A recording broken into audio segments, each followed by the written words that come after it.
Hi again, it's me, Cinnamon. I'm a professional in my early 20s, and today I'm filming my first budgeting video of 2023. So, as you can see here, my ready to assign amount is $3,443.37, and that is pretty much my net pay. I've already taken out my paycheck deduction, so my healthcare stuff is taken out, and then my taxes are taken out. I also updated my ynab so that my new target goals for my taxes are using my 2023 income. And I got these target goals using a tax calculator. Also, my retirement and health contributions are taken out. So my 401k contribution was taken out already and spent, and my HSA contribution was taken out already.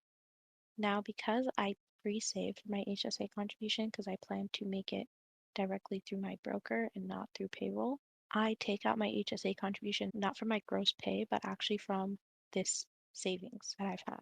So in a way, I'm reimbursing myself when I get my paycheck with my savings that I have for my HSA contribution. And that's why I'm saying this is sort of my net pay. It's not exactly what hits my account, but it is what I'm allowing myself to spend from. Anyway, this complexity of the HSA situation is going to be coming to an end because I'm pretty sure now I've maxed out my 2022 HSA contribution limit. It's weird. I don't know why, but my first paycheck of 2023 does go to my 2022 bucket. And the difference you're seeing here and what I have left over by HSA savings is what my employer is contributing to my HSA. With this leftover amount, once I do get my next paycheck and know for sure that I'm done with my 2022 contributions, I will just move it to my emergency funds group. So yeah, sometimes I go into a little bit too much detail of how I'm coming to my ready to assign numbers and everything that's being taken out of my paycheck because I think that's actually one of the more interesting parts of this to me, that people can't be making the same amount, but depending on how they set up their deductions or their healthcare costs and everything like that, they can have a very different take home. So sometimes your take home isn't really that representative of how much money you have. And sometimes your gross income isn't that representative of how much money you have if you're in a state, for example, that has really high taxes or something. So I always find this content interesting, so I do go into it a little bit when I'm making my paycheck videos. Okay, with that done, I don't think I'll be able to contribute much to my investment goals with this paycheck, but I will just jump ahead to my main thing that I do, which is just funding my next month's holding category, which is what keeps me a month ahead. So all I do for that is click underfunded, and then when it's time to go into next month, I empty out the category, and then, oops, I'm clicking both, and then I can just click underfunded again for this. So that is what I do to just pretty much automate my budget. I know some people like to go in and enter the numbers one by one, and I think that's totally great. I just prefer something a lot more automated and simple, and yeah, that doesn't always make for the best videos. Anyway, I do have some money left over, so I will just start my savings goals now.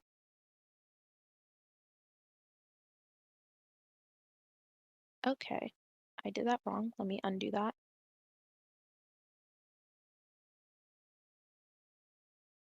Okay, there we go. Now I'm at a zero-based budget. Everything has been assigned, and I have $2,503 left to go until I hit my investment goals for the month, which I should be able to cover with my next paycheck. So that is all for the budgeting part of this video, and now I'll go into my January 2023 plan. And oops, let me scroll up here. So I've actually already gotten my interest from my savings account, and I've already budgeted it into my next month's holding category. But I'm just going to leave it out so you can see how everything with my sheet lines up with ynab.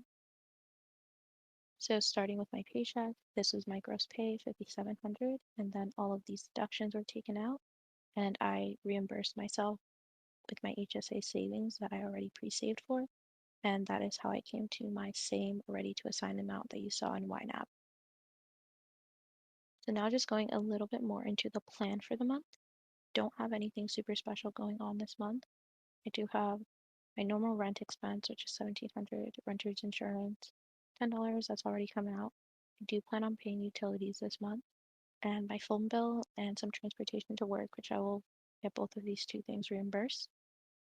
I was supposed to get Patreon January 1st, but January 1st was super busy and I didn't.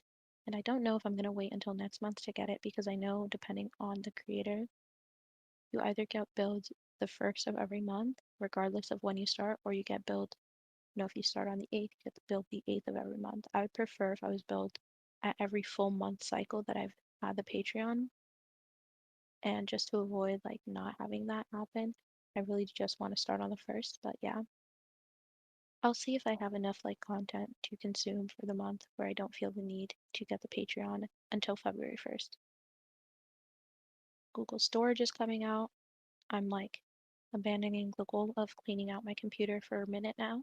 I've increased my food expense, my diet category to just be $600, and that is $120 more than I usually give myself because I usually give myself $120 for every Saturday of a month, so usually 4 Saturdays.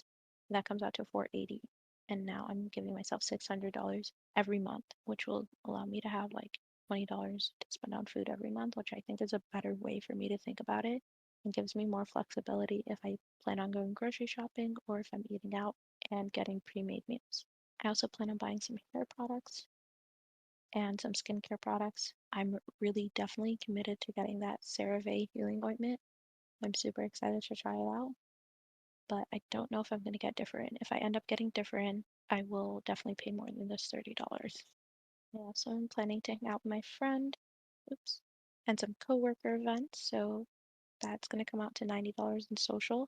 And I have some extra buffering for my general category groups. So my transportation category, I have a $90 buffer.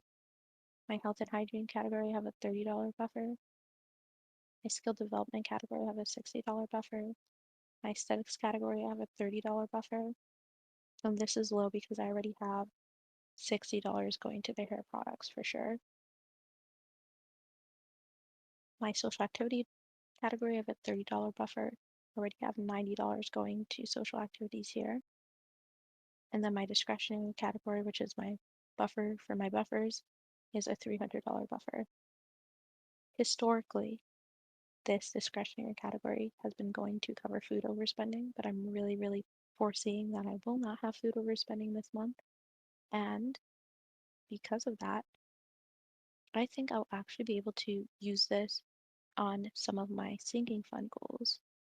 Like, well, not my braces payment. My braces payment, I'll just use what I have in my sinking fund to cover that, but I can definitely use some of this $300 to beef up my shopping sinking fund, which I plan to spend $240 on this month. I also plan on paying for some other utilities, which is my trash and water, which is billed quarterly, I believe, and that should be about $90. Now, going on to my goals section, this is the part I'm the most confused about, which is my investing goal.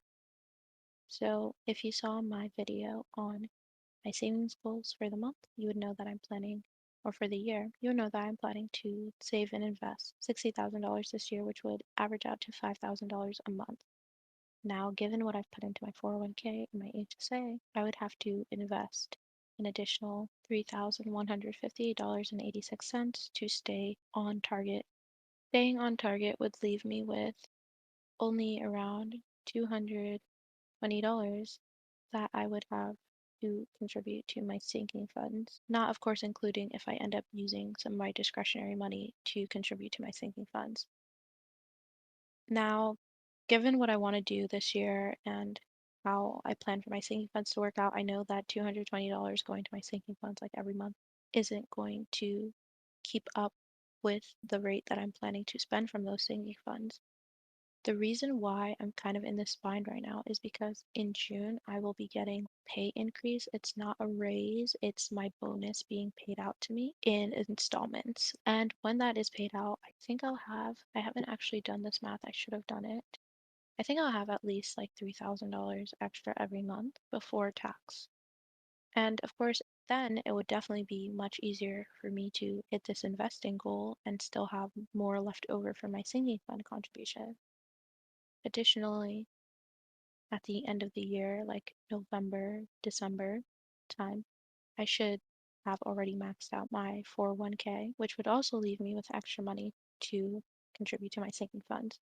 So I'm debating whether, because I know I will be having more money near the end of the year, to go into investing, should I lag behind the target now so that I can have flexibility to contribute to my sinking funds earlier and get some of the things I want to get done earlier, like refreshing my wardrobe?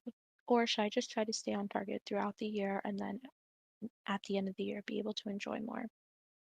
I'm still not totally sure about what to do. I think this month I'll be restricted and next month I'll be restricted, but by March I should have filed my taxes and stuff and I should be getting pretty big tax refund, which would accelerate what I could do in my sinking funds as well. So I'm gonna aim for staying on target at least for January, but seeing what my taxes will come out to when I file them or e-file them in February, I should have a better idea on whether I can stay on target until June. Yeah, hopefully the way I explain that makes sense. I feel like I'm not very good at explaining things whenever I start filming, so hopefully that all made sense. And thank you for watching. Bye.